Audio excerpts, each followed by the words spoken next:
Mombasa in Kenya is one of those cities in the world that I always wanted to visit.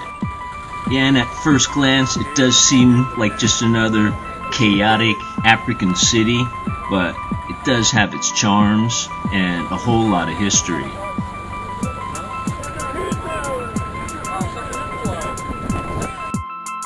Mombasa is really a cultural crossroads. Of course you have the Swahili African culture, but the Arab Muslim culture is really prominent in Mombasa.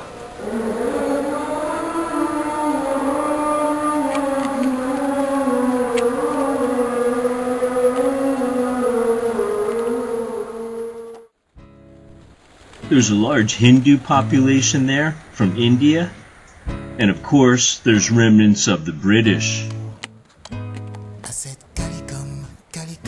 And all of those cultures mix really delightfully when it comes to food.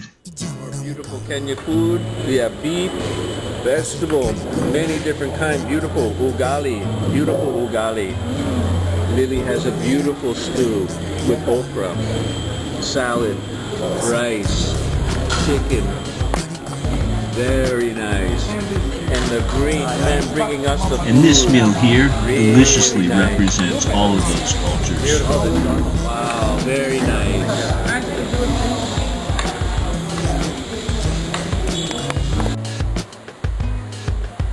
Mombasa's been a port of call for centuries, probably millennia.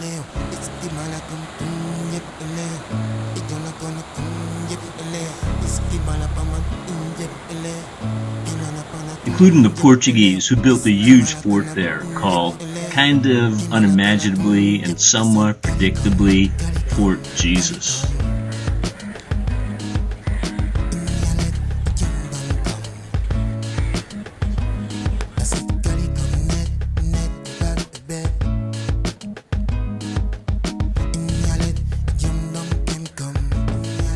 I didn't go inside the fort, I just walked around on the outside, which was pretty impressive. And of course, like all forts, there's a lot of guns, or I guess old cannons. And I thought it was kind of funny that in this place they actually had the cannons pointing at the tourist shops across the street. I don't know if that was by chance, but sure kind of worked out real well in my humoristic mind.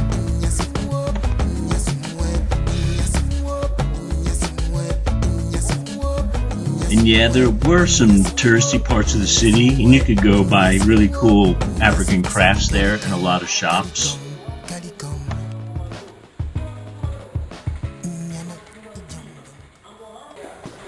And of course, plenty of British history, but I like just walking around a place. Me, Dave, and Lily, we like just finding the old part of the city and just walking and standing and looking and eating and talking. I find that to be really, for me, the most rewarding way to see a city, just by walking around.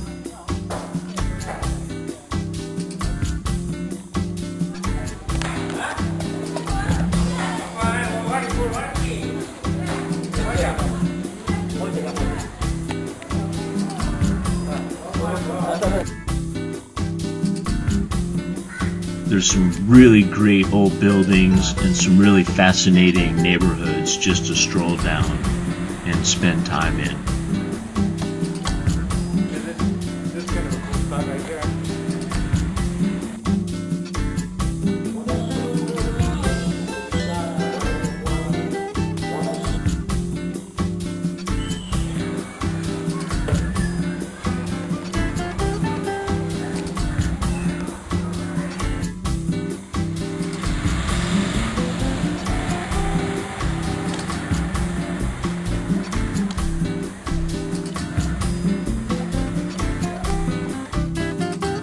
There's a lovely old mosque in the middle of the old town. I find it somehow interesting and beautiful how the old mixes with the new, and you see this beautiful old mosque somewhat wrapped in power lines.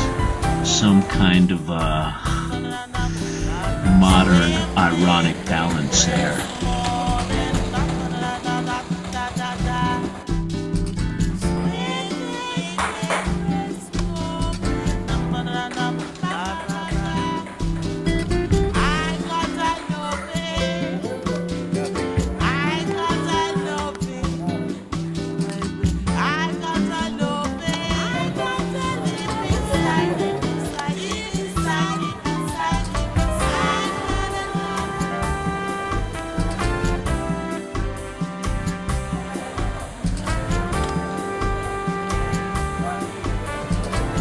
It's really easy to spend a few days doing this in the old town of Mombasa.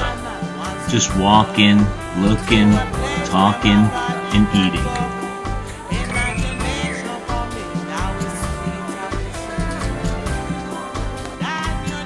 Soon it was time to leave Old Town Mombasa and get back into New World Africa and take the tuk-tuk to the shiny new train station built by the Chinese, which goes all the way from Mombasa to Nairobi, and then head towards the Ugandan border. But it was a great time in Mombasa, a beautiful, culturally interesting city with some delicious food and just a wonderful time in Mombasa, Kenya.